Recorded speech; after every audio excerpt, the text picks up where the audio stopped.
ఆదోని మండలం పరిధిలో పెద్దతుంబల గ్రామంలో రెవెన్యూ సదస్సు కార్యక్రమంలో మీడియా సమావేశంలో మండల తహసీల్దార్ శివరాముడు మాట్లాడుతూ గ్రామ స్థాయిలో భూ సమస్యలను పరిష్కరించడానికి ప్రాథమిక ఉద్దేశంతో ప్రభుత్వం ఈ నెల 6 నుంచి జనవరి 8వ తేదీ వరకు రెవెన్యూ సదస్సులు నిర్వహిస్తున్నట్లు మండల తహసీల్దార్ వెల్లడించారు. గ్రామాల్లో భూమి వివాదాలు పరిష్కరించడానికి తహసీల్దార్ కార్యాలయం చుట్టూ తిరగవలసిన అవసరం లేదు. మీ గ్రామానికి మేముంది నీ సమస్యలకు పరిష్కారం చూపుతామని మండల తహసీల్దార్ వెల్లడించారు. అదేవిధంగా రేషన్ డీలర్లు పైన మండల తహసీల్దార్ మండిపడ్డారు. గ్రామంలో బియ్యం సరఫరా చేసే విషయంలో ఏదైనా అవకతవకలకు పాల్పడితే శాఖపరమైన చర్య తీసుకుంటారని వెల్లడించారు. కార్యక్రమంలో మండల తహసీల్దార్ సిబ్బంది, గ్రామ సచివాలయ సిబ్బంది, ఎంపీటీసీలు, గ్రామం కూటమి నాయకులు పాల్గొన్నారు.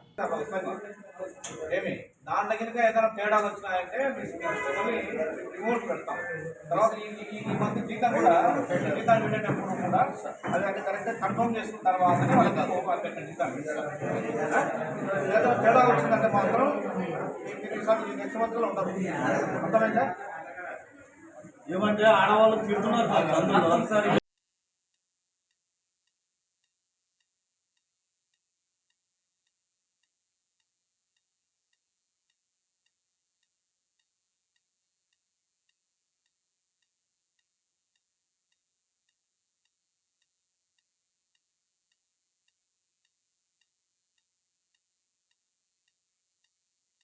మనకు రాష్ట్ర ప్రభుత్వం అనౌన్స్ చేసినటువంటి షెడ్యూల్లో భాగంగా మనము ఈరోజు మన పెద్దతుమ్మల గ్రామంలో కండక్ట్ చేస్తున్నాము.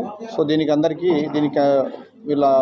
మా ప్రభుత్వ యంత్రాంగం అంటే రెవెన్యూ యంత్రాంగము, మిగతా డిపార్ట్మెంట్స్ వాళ్ళు కూడా సంబంధించిన వాళ్ళు రావడం జరిగింది. సో దీని యొక్క ప్రధాన ఉద్దేశం ఏంటి అంటే మనకు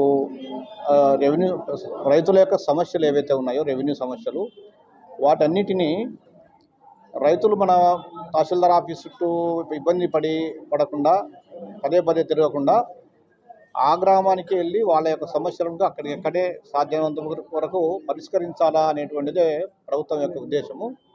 సో అందులో భాగంగానే మనమందరం కూడా అంత టోటల్ యంత్రాంగము మా దగ్గర ఉన్నటువంటి అంత రికార్డ్స్ అంతా కూడా తీసుకొని వచ్చి ఇక్కడే వాళ్ళు ఇచ్చేటువంటి అర్జీలను కూడా ఇక్కడే నమోదు చేసుకుంటా ఉన్నాము.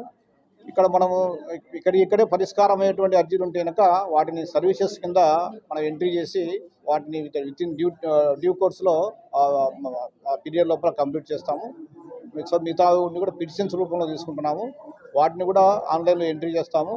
సో వీటన్నిటికీ కూడా ఈ రెవెన్యూ సదస్సులు అయిపోయిన తర్వాత మనకు ఒక 45 days టైం ఇచ్చారు.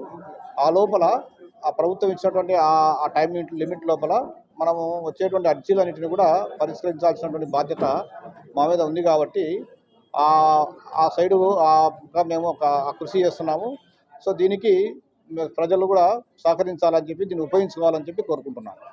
Thank you.